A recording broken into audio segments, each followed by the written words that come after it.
জনতা party Bangladesh জেপিবি নামে নতুন আরও একটি রাজনৈতিক দলের আত্মপ্রকাশ হয়েছে।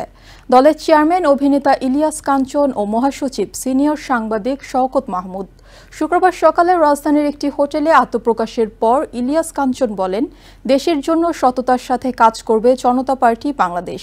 এ সময় নিরাপদ সড়ক আন্দোলনে বিগত সরকারগুলোর কাছ থেকে সহযোগিতা না পাওয়ার অভিযোগও করেন তিনি।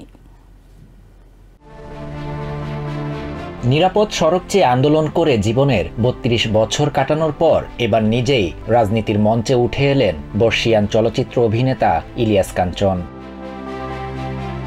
গর্ব মোরা ইনসাফের দেশ স্লোগানে নতুন দলটি পরিচিত হবে জনতা পার্টি বাংলাদেশ জেপিবি নামে। শুক্রবার আত্মপ্রকাশ অনুষ্ঠানের শুরুতেই বক্তব্য রাখেন জুলাই গণঅভ্যুত্থানে নিহত পরিবারের সদস্য ও আহতরা। এরপর দলের সূচনা ইশতেহার পাঠ করেন দলটির আহ্বায়ক কমিটির মহাসচিব সিনিয়র সাংবাদিক শওকত মাহমুদ। অনুষ্ঠানে আহ্বায়ক কমিটির সবার নাম ঘোষণা করেন দলের চেয়ারম্যান ইলিয়াস কাঞ্চন। এ সময় তিনি অভিযোগ করেন, ৩২ বছর নিরাপদ সড়ক আন্দোলনে বিগত সরকারগুলোর কাছ থেকে কোনো সহযোগিতা পাননি তিনি। তাই বাংলাদেশের মানুষের জন্য কাজ করতেই নতুন এই দল গঠন।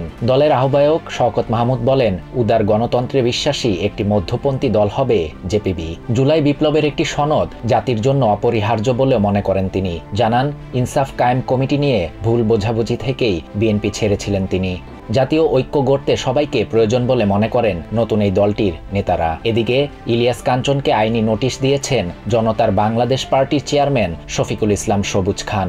জনতার বাংলাদেশ পার্টি ও জনতা পার্টি বাংলাদেশের নাম প্রায় একই রকম হওয়ায় সারা দেশে ছড়িয়ে থাকা দলীয় নেতাকর্মীদের মধ্যে বিভ্রান্তি সৃষ্টি হচ্ছে উল্লেখ করে শফিকুল ইসলাম আইনি নোটিশে বলেছেন। শাহরিয়ার শাফাত, TVN 24 নিউজ ডেস্ক।